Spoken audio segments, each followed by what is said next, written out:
It's the Kyle Hyman Show on Redeemer Radio. This is Kyle Hyman, and join us to talk about some suggestions on how to raise your kids, and specifically how not to raise your kids by not letting the culture raise your kids, is Marcia Segelstein. Thanks for being here, Marcia. Oh, my pleasure. Thanks for having me, Kyle. How many kids do you have? I have 2 kids, both in their 20s. And which is your favorite? Oh, that's a trick question. You almost got me. What do you think is the hardest part of parenting? I think the hardest part of parenting today is 2 things. The culture of parenting that exists today sort of doesn't encourage parents to be authority figures. I think the culture of parenting today is that we're supposed to be our kids' friends. There's nothing wrong with that, but we can't only be their friends. We also have to be authority figures. The culture of parenting, I think, makes it tough for parents to instill, self-discipline, to have any discipline themselves. Discipline has almost become sort of a dirty word. So I think the culture of parenting makes it tough for parents who are trying to raise kids in faith, because if you want to instill your values, your morals, the teachings of the church in your children, you're only going to be able to do that if they see you as an authority figure, if you're in charge, right? And a pediatrician I interviewed for the book reminded me that the word discipline comes from the Greek word, the same root for to disciple. Mm-hmm. And that was really striking to me. And I'm not talking about being harsh or mean or severe or anything like that, but we've sort of gone away from this idea that we're in charge, that as parents, we are in charge. And if we're not in charge, then why should our kids listen to what we say? And I think the second aspect of why it's tough today is that technology makes it so easy for our kids to be influenced in a negative way by the culture. The culture itself is so corrupt, and it's also so accessible that it's really easy for parents to lose their influence, for parents to stop being the primary influence in their kids' lives. Why do you think that's different today than it was, say, 50 years ago? Technology, mainly technology. But I think even the culture of parenting, though, the notions of how we're supposed to behave as parents have shifted over the years. In the 70s, we started talking about permissive parenting. Today, the sort of trendy term is positive parenting. And there's nothing wrong with being nice to your kids, having open lines of communication. I'm not talking about doing away with any of that. I'm just saying we sort of have shifted into this attitude of, let the kids decide, And so it's that and technology, and the culture is corrupt. Now, in answer to your question, when I was growing up, and it wasn't that long ago, wasn't as long ago as you said, but the culture was just not as corrupt as it is today. My parents didn't have to worry about schools teaching me things that were absolutely antithetical to Christian teachings, right? They didn't have to worry about an internet where I might just stumble across pornography by mistake, or an internet where I might seek it out intentionally, right? Or when I was a kid, when I got home from school and after school activities, whatever it was, when I walked into my home was like my cocoon. My family and my home that's where I was. That was my world, right, for the rest of the day. Maybe I talked to my friends on the phone, but I didn't know in real time what everybody was doing on Instagram or YouTube or, serious, and Facebook. I mean, or even just texting, just being in constant communication with your peers. I didn't have that, and I think I was better off for it. I think kids today feel every teenager, every adolescent experiences peer pressure, right? Right. But I think today it's worse because it's constant. It's really hard for kids, especially teens, to get away from their peers. They're supposed to always have their phones in their hands all the time, checking and seeing what everybody is saying, what they're doing, what they're wearing, what they're shopping for, who's at the mall, who didn't get invited. And that's not only bad, it's dangerous. It opens the door for peers to become the primary influence in kids' lives. And that's a dangerous road to go on for all kinds of reasons, not the least of which is that parents love their kids unconditionally. Peers don't. Right. You have to keep doing things to make your peers like you, right? And that's bad. I mean, we talk about suicide rates and rates of depression and anxiety among kids. It's not a shock. I mean, there's evidence, just direct evidence that the amount of time, that excessive amounts of time spent in front of screens, particularly for adolescents, can really lead to anxiety and depression and mental health issues.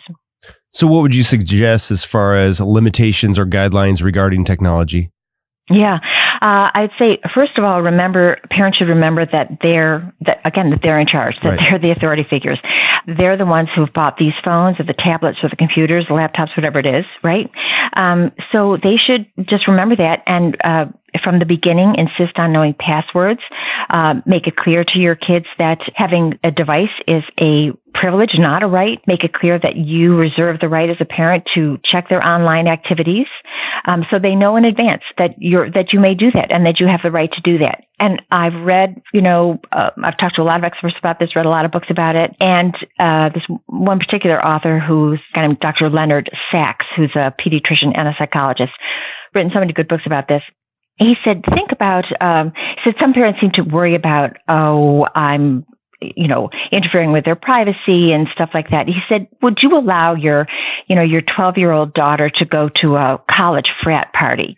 And no, of course you wouldn't. But that's the equivalent of what they can see, and even much worse, what they can see and participate in online. Yeah. And so I think part of being a good parent today, particularly for Catholic parents, Christian parents, is you have to protect your kids' digital lives, not just their lives. You just quoting Dr. Sachs. There's so many quotations in this book. I can't imagine how much research there is. I think there's 17 pages of references in the back of it. What was the process of researching this book? I've been covering family issues for a long, long time. I was a producer for CBS News, and I instituted this segment called Family Time on CBS This Morning. Then when I left, when my first child was born, I wanted to be a stay-at-home mom. So I started writing during nap time whenever I could, and just continued covering the same subject, mostly related to children, families, raising kids, parenting. And so I had read just a ton of books and had the privilege of interviewing so many brilliant people on various topics, like Miriam Grossman on sex education, a standout, amazing, brilliant mind. And so I sort of wanted to put all of this stuff together, all the research I had done on the harms of pornography, all the things I had written and researched about what goes on in education today, primarily public school education. Mm-hmm. I just wanted to put it all together in one place so parents had one resource. As I said in my introduction to the book, I didn't write this book from the perspective of a parent. I really wrote it from the perspective of a journalist. But of course, being a parent is what made me interested in all these topics. It's what made me dive into them. And the book is definitely not, here's how you should raise your children because I did such a great job. It's not that because I made so many mistakes. I learned as I went. It's sort of the book I wish I had had when I became a parent. And it has so many practical things that you could start on right now and things that you could work on in the future for all ages as well. We're talking with Marcia Segelstein, such a great resource. And one of the things that I think maybe sets the foundation for a lot of this is one of your suggestions is to have a mission statement for your family. I really like this idea and I want to do this. What suggestions would you have on how to craft a mission statement for your family? Yeah, that came from a wonderful author who I interviewed, a couple of Dr. Thomas Licona. I know we're supposed to be talking about my book here, but he is he is a brilliant guy. I'm looking for the book right now, How to Raise Kind Kids. And Thomas Licona, great guy. He was very kind to me, wrote one of the blurbs for my book. That came straight from him. I hope I give everybody due credit in the book for their ideas. And I thought that was such a brilliant idea. Whatever is most important to you as a family, write it down. Make a poster board put it on your refrigerator, hang it in your kitchen, frame it. Whatever it's going to be, whatever most important to you. We don't lie, we don't cheat. When we have a problem, we talk about it. We're talking about families of faith here, so include something about God and forgiveness, love being the most important thing in our lives. I just thought that was such a smart idea because then you can always refer to it. As your kids get older, it's going to have more meaning for them. But if it's always there, it will grow on them. It will grow on them. It will take on more meaning as they get older. But it won't be some new thing that suddenly you're imposing. It's an easy thing to say, well, remember, we've agreed that we are going to be honest with each other. Right. Or we've agreed that we're going to try to be kind to one another. We're going to agree that we're not going to, this is another point he really makes a lot, Dr. Licona. We're not going to compare ourselves to other people. Mm-hmm. I thought that was a really good one, too, because I think Consumerism is another big issue for parents today. There's a chapter on that. We have so much stuff. Advertising is everywhere on the internet, to say nothing of TV, and kids get swept up in that, and parents do too. We're not immune from that. We're not immune from the peer pressure of other parents. Right. And if your kids are really young or you don't have kids yet, a great time to establish something like this. But for older kids, I think you could do this together as a family to come up with, okay, what are our values? What's important to us? And get them involved with it so that they're on board from the very beginning.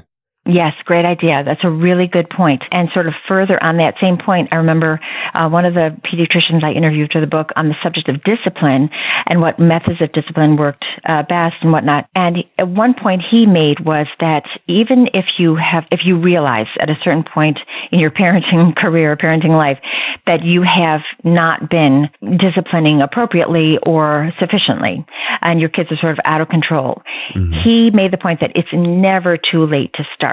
And to even have a conversation with your kids and say, you know what, we as parents have been letting you get away with this or do this or whatever, and we're going to change that now. It's going to be a little tough for a few days, but these are the new rules. The same applies to what you just said. It's never too late to say, you know what, let's talk about what our values are, and bringing them in on the conversation, I think, is terrific. Another suggestion that Dr. Lacona talks about, which I reference in the book also, is having family meetings periodically just to iron out any issues, have conversations, gives everybody a chance to say what's on their mind. And again, he says, set some ground rules, no blaming. Let's look for solutions and offer your kids the opportunity to find the solutions to the things that are bothering them. Well, like I said, so many great resources. And if you find something that you want to learn more about, you cite your sources so people could go and read more on it as well. So people should definitely check this out. And where can they get a copy of it? The Our Sunday Visitor Books online bookstore, osv.com or amazon.com or barnesandnoble.com. All right. Again, it's called Don't Let the Culture Raise Your Kids. Thank you so much, Marcia Segelstein, for joining us today, sharing this with us. Appreciate it. Thank you so much.